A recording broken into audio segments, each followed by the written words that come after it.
Hey, greetings from Jerusalem, Jane. Up close and just speaking from my heart, very personal.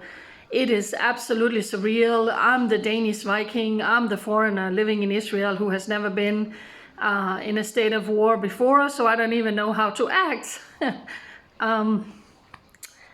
It's ridiculous. And I'm in Jerusalem. I'm not even in danger. I'm not living down there. I don't have family members being brutally raped, beaten, kidnapped into Gaza, or even murdered.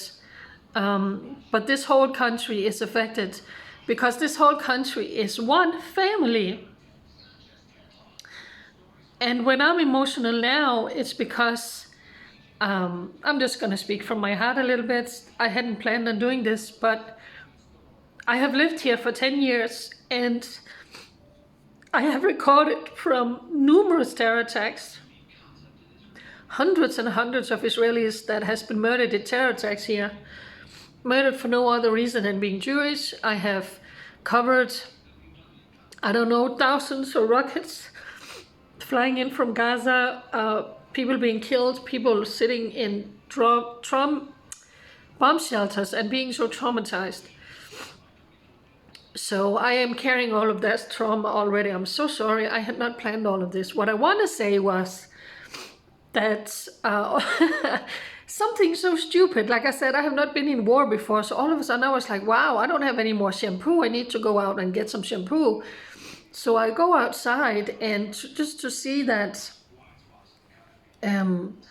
most of the shops are closed. I was like, what in the world? So I go to one shop where I get the shampoo, and all of a sudden, because I'm the Danish one who has never been in war before, I'm like, I don't know how this is going to develop, except I know it's going to be bad.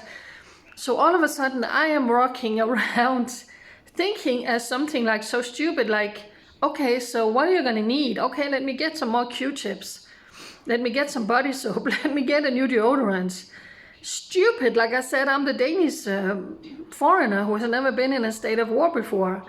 But it was really, really surreal. There's barely any people on the streets. I have shared a couple of videos where you can see how empty it is. And then it started raining. You can see the news is playing. The news is on non-stop in my house. It started raining and it's very windy. So I just grabbed a few things. And then when I was working home, I was like, I need face moisturizer. Stupid. Walking around thinking what you need of that kind of things. So the death toll just went up to 800 Israeli civilians brutally murdered, massacred by terrorists who breached the borders of Israel. And we still have terrorists. And now there were rockets alert up north. Tanks are being moved around, troops are being moved around. So we are now officially at war. And it's going to be that multi-front war that Israel have had so many practices about, so many drills. Because they knew, when there's going to be real fighting in one front, well, we're going to be attacked on other fronts. So the TV is on behind me. It's never off. So I'm not out and about in the field. I actually wish I was. But during the circumstances right now, I'm not. I'm here in my house. But then I try to share the best that I can out of my house. Just collect all of the news day and night. It's actually a lot of work also, and it's traumatizing. I'm crying myself to sleep at night, the few hours that I get when I see the families in horror being murdered, brutalized, live streaming on Facebook that they're murdering Israelis. You can't, it's just horrendous. Yeah, so I just wanted to say it was surreal for me to be out shopping, walking around thinking, okay, there's going to be war, shops are closed, do I have a new toothbrush? But that's just reality for us here. I don't even know if I have food in my pantry, but so sorry for this little bit of a personal update, but this is also reality here in Israel. And I'm one person. All of these years I've been working all alone, working with what I have, and that's a 4-year-old phone that has a cracked screen.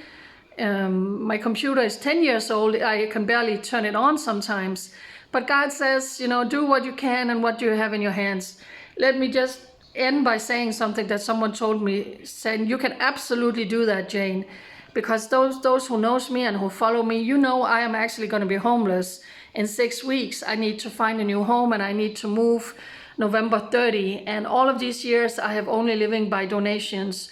So just please allow me to share a GoFundMe page that was made last year. So most of the money that has been raised was helping me be here for the last year. So I need to start all over again and to raise money so I actually have a home. So allow me to just speak from my heart and say, if you are benefiting from my videos, from my post, if you are being kept up to date with what's happening in Israel, if you're being blessed by the work that I do, would you consider to send a blessing on that GoFundMe page, big or small, because I really need to find a new home and everything is so expensive. There are also other donation platforms. Allow me to just share them. But the GoFundMe page tells my whole story for anyone who don't really know who I am and what I'm about. So officially, yeah, Israel is in a state of war. Please keep us in your prayers. Bye.